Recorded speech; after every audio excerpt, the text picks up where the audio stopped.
Hey everybody, welcome back to another fantastic episode of Ready to Die Fighting. I'm Chris.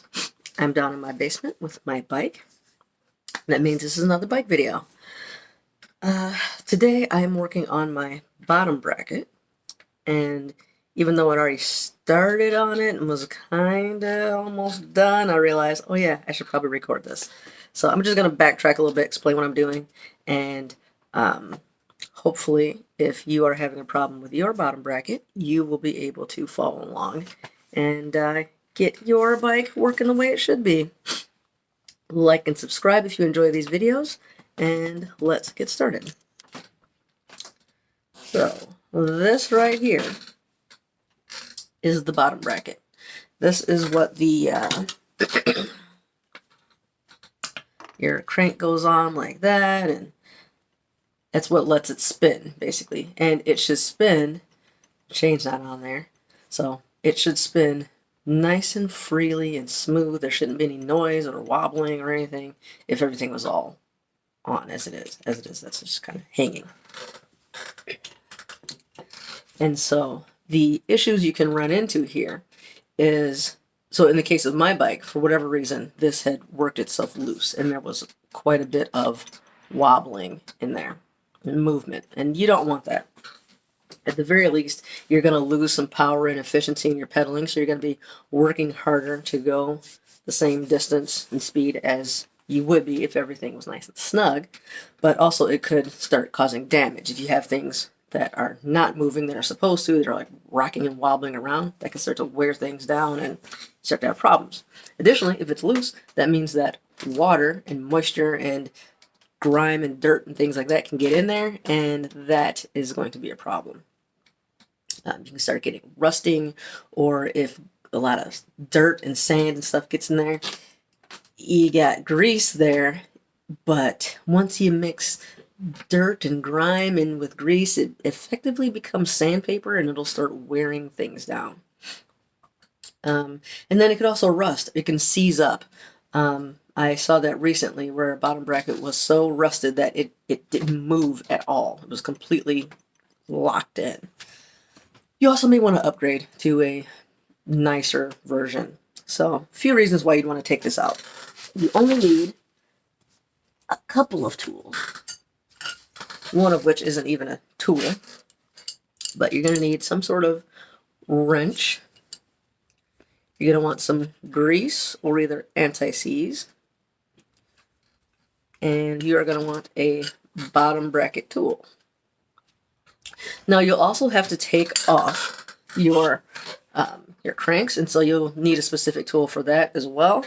But that's a separate video. But once you've got the cranks off, all you need is your bottom bracket tool. Oh, and a rag. I think I might have missed that.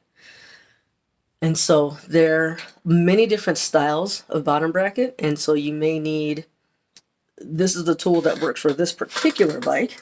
This is the Part Tool BBT-22.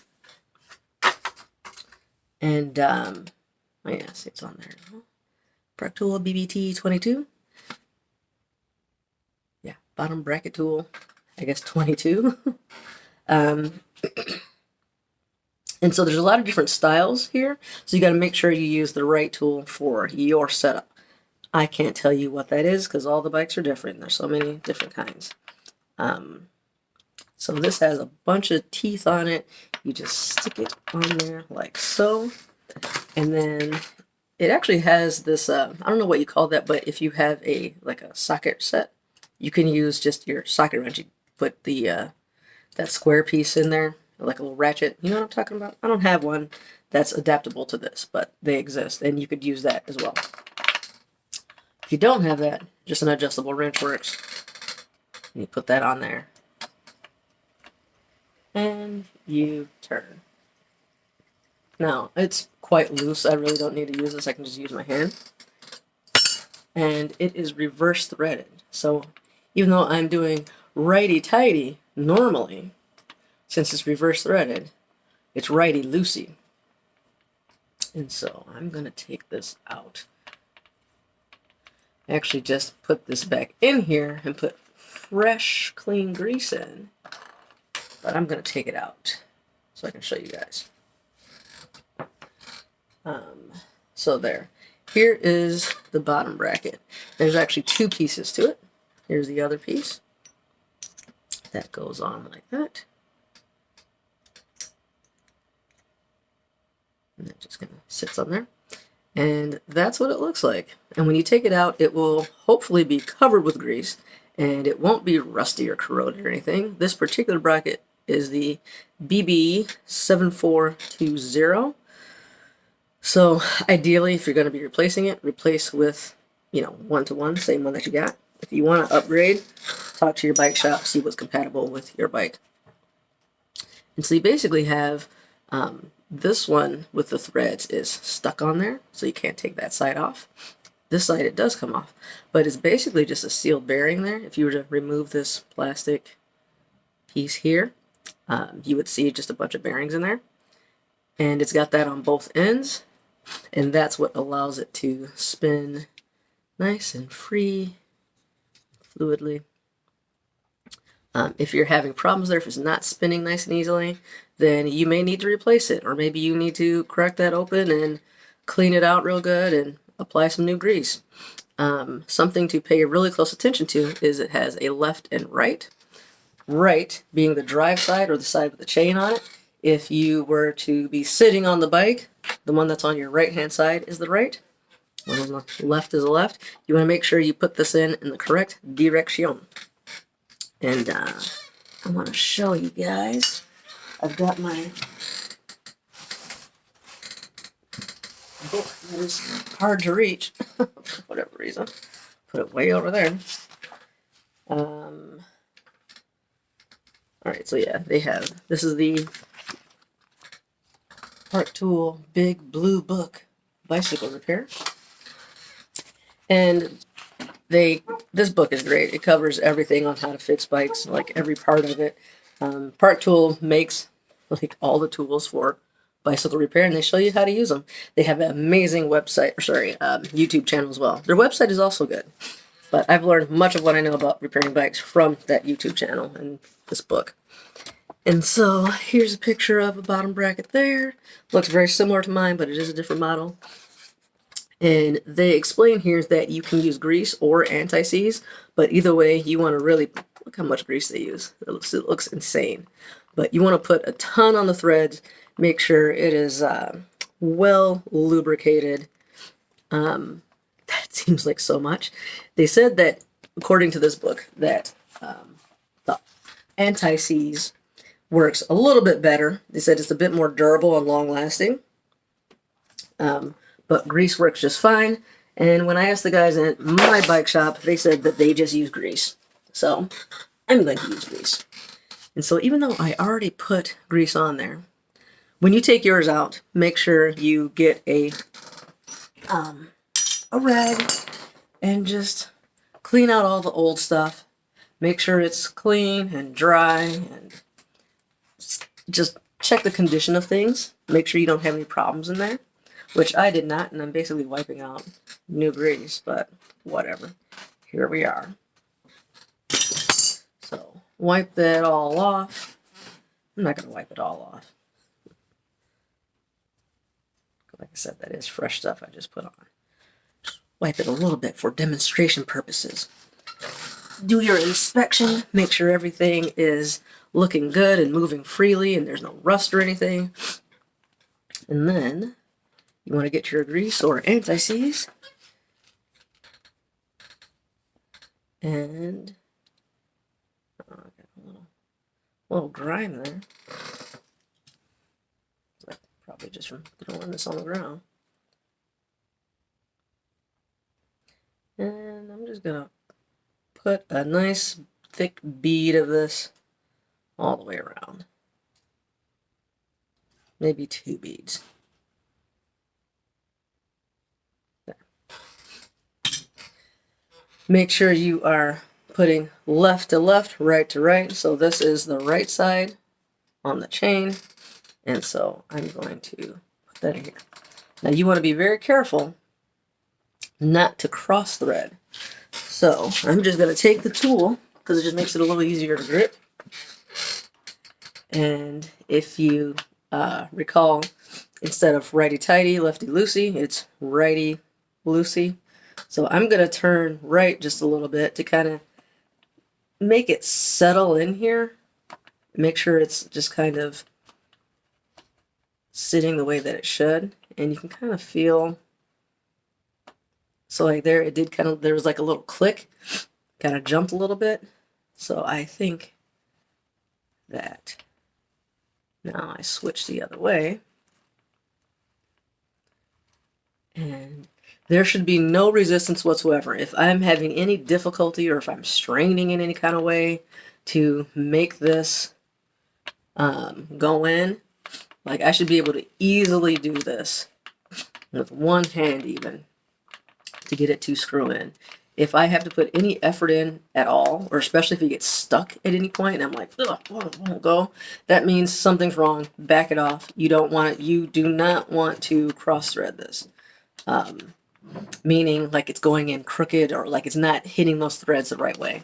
And so you can end up damaging it. Okay, so now I'm getting some, there we go. And so I was just moving in a couple different directions as I was talking. In part to just make sure I'm spreading the grease around, but also to make sure that it is going in the way it should.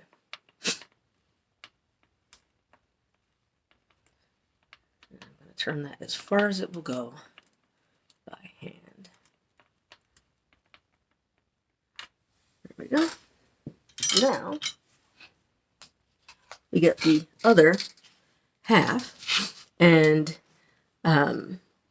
I'm going to put grease on the inside here because that's where the other side of this is going to slides in, and so there are friction points there. So I'm just going to put a bead of grease. Whoops. In there like that. And let's see if I can turn this around so you guys can see it.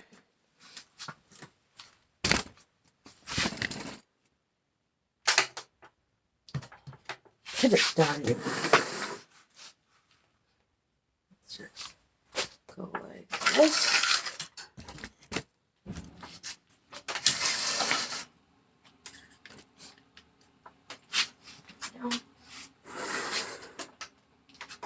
Call that good enough.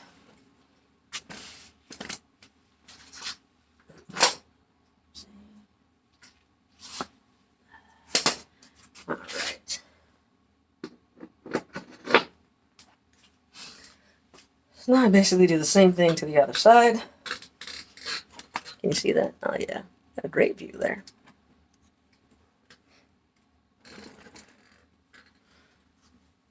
So putting threads, or sorry, grease on the inside here. Get that a little bit more centered for you. And then I'm also going to put grease on the outside.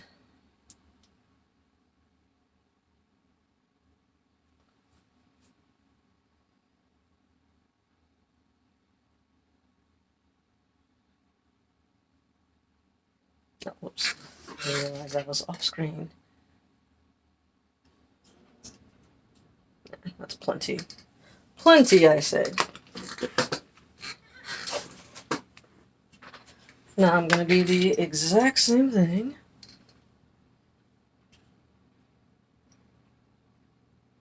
Try to keep as much grease off my hands as I can. If I can. Whatever. A little grease never hurt anybody. So I'm going to try to just let it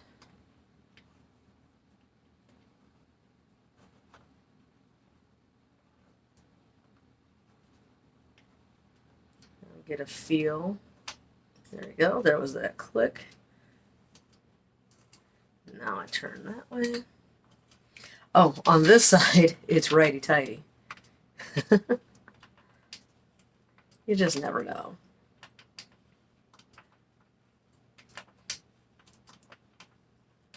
When you get to the things like the cranks and the pedals and the bottom bracket, the righty-tighty, lefty-loosey, it does not, that rule doesn't always work. So you kind of either have to just remember, which I don't ever remember which one is which, but just know that it could be either way and proceed with caution. So now, don't try to force things. Just kind of see what it wants to do and allow that. So now I want to get rid of all this excess grease, because grease on the inside is good. Grease on the outside just collects grime and dirt and sand and dust and lint and everything else, and like I said, turns it into sandpaper. But we want to, so we want to get rid of that.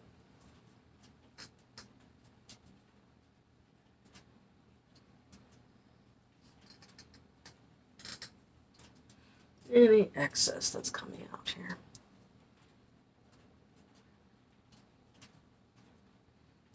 Now, I can take my wrench and I'm going to really tighten this down. Now, it's actually, in my opinion, much easier to let gravity work with gravity than against it. And so I try to, if I'm tightening something, kickstand in the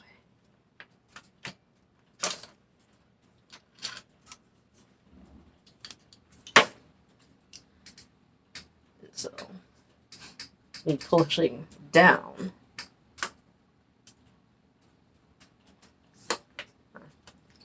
I think we'll call that tight enough. And then I'm going to do the same thing on the other side.